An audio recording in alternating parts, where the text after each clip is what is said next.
Servus, Glück auf und herzlich willkommen zu einem weiteren FC Bayern Talk. Leute, diesmal zur Vertragsverlängerung von Manuel Neuer und Ulle und der Torwart-Situation in der kommenden Saison. Ja, einfach mal meine Two Cents, die öfter zuschauen oder die Kanalmitglieder sind, haben da schon ein bisschen mehr Einblicke bekommen. Nichtsdestotrotz hier einmal für alle, wie ich die ganze Situation sehe. Ähm, genau können wir das natürlich erst kommende Saison beurteilen.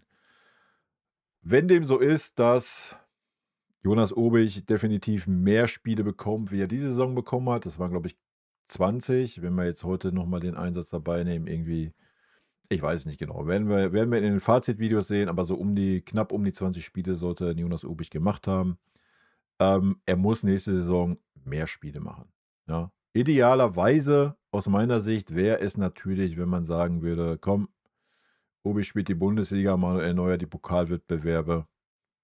Das wäre ideal, dann hätte Urbich auf jeden Fall 34 Spiele plus die, wo Neuer eventuell nicht kann, wegen irgendwelchen körperlichen Geschichten. Wird wahrscheinlich nicht passieren. Ich denke, dass das Szenario, was eher sein wird sein, sobald englische Wochen sind, dass ein Urbich dann die Spiele bekommt, sodass Manuel Neuer nicht alle 3 Tage spielen muss. Aber auch da, wir können es nur mutmaßen, ja. Prinzipiell, ich denke, man hat gesehen, was ein Urbich für Steps gemacht hat, ja. Ich meine, er war von vornherein schon, wo er zu uns gekommen ist, 'n völlig unaufgeregt, ja. Aber ich glaube, man hat auch gesehen die Saison, dass er auf jeden Fall noch mal Steps gemacht hat, ja. Und ich glaube, es tut ihm sehr, sehr gut, ähm, grade mit den erfahrenen Manuel Neuer auf diesem Level, aber auch 'n Ulle, ja, da in diesem Trio da zu sein und davon zu lernen, definitiv, ja. Aber es bringt ihm natürlich nichts, wenn er jetzt wieder 'n Jahr hat, wo er wieder nur 10, 15 Spiele macht und nur die Spiele macht, wenn englische Wochen sind oder so 'n Bums.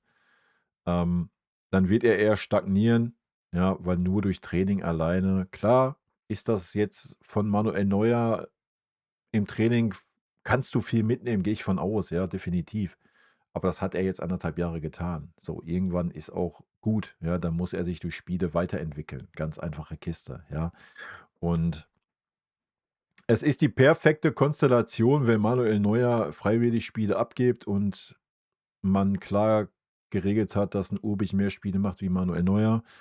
Und natürlich auch, wenn Manuel Neuer mindestens auf die Hälfte seines Gehaltes runter ist. Ja, das muss man auch mal klar sagen. Der hat über 20 Millionen verdient, 22 so um den Dreh rum.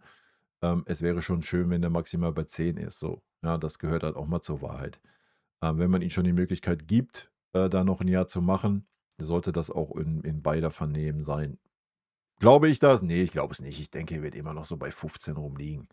Ja. Mein Gott, ist so, hat er auch genug geleistet für den Verein, alles gut, ja. Und solange er noch 'n Faktor ist, ja, ich persönlich hätte auf die Verlängerung verzichten können, sage ich euch, wie es ist. Ich hätte Jonas Obich das völlig zugetraut, die Nummer 1 zu übernehmen. Ansonsten hast du mit dem Daniel Peretz noch einen zweiten Torhüter, der auch nur ausgeliehen ist aktuell, wenn ich mich nicht irre. Hättest du noch einen dahinter gehabt, ja, der mit Sicherheit da auch Druck gemacht hätte. Ja, das ist auch kein Fliegenfänger, ja. Ähm, ja, wir hätten dann natürlich auch noch Alexander Nübel, der fürstlich entlohnt wird bei uns. Der wird aber auch nächstes Jahr keine Rolle spielen. VfB Stuttgart wird sich ihn nicht leisten können. I don't know, wie es da weitergeht. Ich brauche den bei uns nicht sehen, ja, und von daher hätte Manuel Neuer aufgehört, wäre Nübel wahrscheinlich da gewesen, aber Alexander Nübel kann ja nicht mit Manuel Neuer und deswegen ist er ja gleich geflüchtet. Ähm, Ist auf jeden Fall ein Pluspunkt für die Manuel Neuer Verlängerung, ja, aber das muss dann jetzt auch das letzte Jahr sein von Manu. Ja, das muss auch klar sein. Und nochmal, es muss die klare Absprache geben, dass Jonas Spiele bekommt. Ähm, aber so wie ich Manu dieses Jahr erlebt habe, dass er ja, auch wie er über Urbich redet und so weiter. Ich glaube, Manuel Neuer ist jetzt auch so weit. Das hat er auch dieses Jahr schon gezeigt, glaube ich, den Nachfolger heranzuführen. Und wie gesagt, dann ist es eine perfekte Konstellation, wenn er das noch mal ein Jahr lang tun kann und seine Erfahrungen weitergeben kann, sowohl im Training wie als halt auch während der Spiele. Ich glaube, das ist ein guter Faktor und ist noch mal 'n guter Entwicklungspunkt. Wichtig nochmal ist halt, dass 'n Jonas Obich, Spiele macht. So, wenn das gegeben ist nächstes Jahr, ey, ist das völlig fein, dass 'n Manu und 'n Ulle da verlängert haben und diese Konstellation zusammenbleibt. Es kann nur gut sein für die Entwicklung von Obich, definitiv, ja. Und von daher ist es schwierig aus meiner Sicht, das genau zu beurteilen. Man muss das halt sehen nächste Saison, wie sich darstellt, ne, wie da die Absprachen sind. Ähm, wenn nicht, bleibt zu hoffen, dass 'n Obich auf jeden Fall die Geduld hat, ja, und das nächste Jahr genauso motiviert ist wie bisher.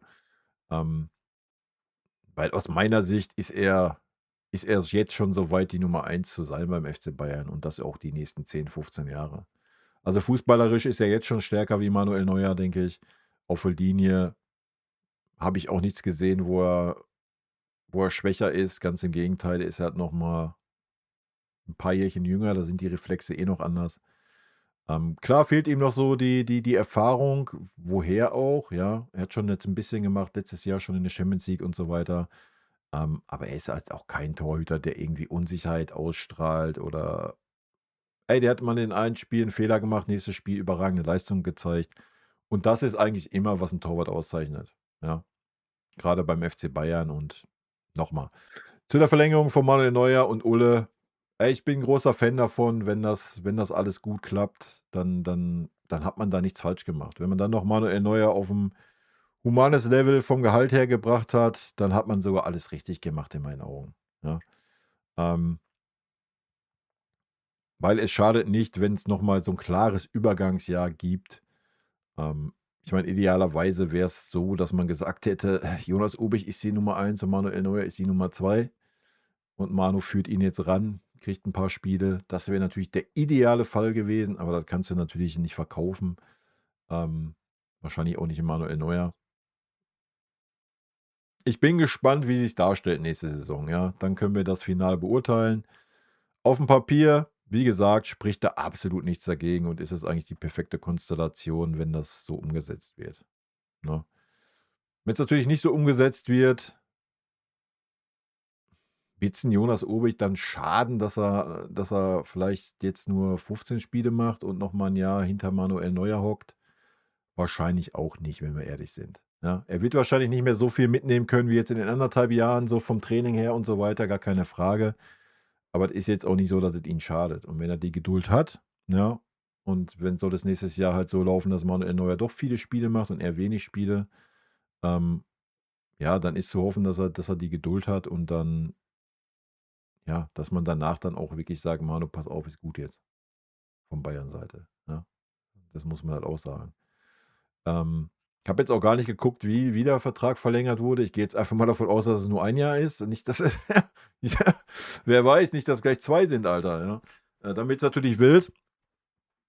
Ähm, ja, nächstes Jahr, wie gesagt, muss der klare Auftrag für nächstes Jahr durch die Vertragsverlängerung ist einfach zu sagen: „Jo, alles klar, wir haben die Verträge verlängert und in diesem Jahr muss der Change kommen.“ Ja, dahingehend, dass Jonas Obich eigentlich im Idealfall, dass Jonas Obich am Ende der Saison die Nummer eins ist.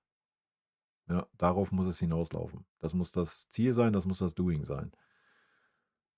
Wird wahrscheinlich nicht passieren, sollten wir in irgendwelchen Finals stehen, wird wahrscheinlich immer noch 'n Manuel Neuer da rumeiern dürfen. Schwierig, ja, aber auch das gilt dann zu bewerten. Erstmal kommt es drauf an, welche Form wird Manuel Neuer nächstes Jahr haben, ja. War dieses Jahr schon oft verletzt. Wie wird's da aussehen? Der Körper ist ja nicht jünger. Erst recht, wenn er jetzt wirklich noch 'ne WM spielen sollte. Boah, keine Ahnung. Also, das wäre auf jeden Fall 'n Kriterium gewesen, wo ich von Vereinsseite gesagt hätte: „Ey, pass mal auf, so, wenn du hier verlängerst, dann spielst du definitiv keine WM.“ Auf der anderen Seite, wenn er die WM spielt, ja, hat vielleicht 'n Jonas Obich mehr Chancen, erst mal am Start der Saison, loszulegen. Ich meine, vielleicht fährt er auch noch mit zur WM, ja. Wenn Nagelsmann schlau ist, nimmt er ihn auf jeden Fall mit, weil ich denke, was 'n Obich gezeigt hat, ist ja, egal, auch wo er mal, ich glaube, 8 Spiele hintereinander nicht spielen durfte, kam er dann rein, weil Neuer sich verletzt hat und hat gleich geliefert. Ja, und das ist halt schon stark für 'n Torwart. Das kann nicht jeder Torwart, ne? Ja. Ja, wie gesagt, es gibt 2 Seiten der Medaille bei dieser Verlängerung, aber am Ende des Tages es wird 'n Obich nicht schaden. So, das ist so der Punkt. Die Frage ist, wird's 'n FC Bayern schaden, dass Manuel Neuer da ist? So, ja, ich rede jetzt nicht von menschlich oder sonst was, das ist alles gut, aber wenn man sich das sportlich anschaut, hat Manuel Neuer natürlich auch schon viele Klopper rausgeballert diese Saison. Hat 'ne Phase gehabt, wo er wirklich 4, 5 Wochen katastrophal schlecht war. Ähm, Hat uns gegen Real Madrid das Dingen schwieriger gemacht, bei Arsenal das Dingen, ne, Aston Villa war's, ne? Nicht Aston Villa. Wie hieß denn der andere Englische? War's Aston Villa? Ihr wisst auf jeden Fall, was ich meine, ja. Also, das sind natürlich Fehler, die Manuel Neuer früher nicht passiert sind, wenn wir ehrlich sind, ja. Und auch sonst bei 1, 2, 3, 4, 5, 6, 18 Gegentoren sah er nicht wirklich gut aus. Also, dass man sich da von Vereinsseite so hinstellt und den immer noch als Weltklasse bezeichnet, für mich ist Manuel Neuer keine Weltklasse mehr, definitiv nicht. Und wie gesagt, fußballerisch hat Ubich ihm eh schon den Rang abgelaufen. Ja, schwierig. Ey, es ist wie dieses Jahr. Wichtig wird sein, dass Kompany dann irgendwann die Eier hat und so und sagen wird: „Jo, pass auf, der Ubich spielt jetzt.“ So, wenn Manuel Neuer keine gute Form hat, wenn die wichtigen Wochen kommen, ja, das werden wir sehen, ne? Wie gesagt, so ist es erstmal 'n No-Brainer, die Vertragsverlängerung, wenn sie zu guten Konditionen ist, weil du hast keine Änderung. Das Torwartteam steht mit 3 guten Torhütern. Also, von daher alles fein. Ähm, Du wirst 'n anderen Umgang haben müssen wie dieses Jahr mit Manuel Neuer. Das wird der entscheidende Faktor sein und du musst dann irgendwann knallhart sagen, dass es nach Leistung geht auf der Torwartposition und da musst du auch dementsprechend handeln. Das ist mein Take. In diesem Sinne, Leute, rot-weiße Grüße gehen raus. Haut rein. Bis dann. Tschüssi.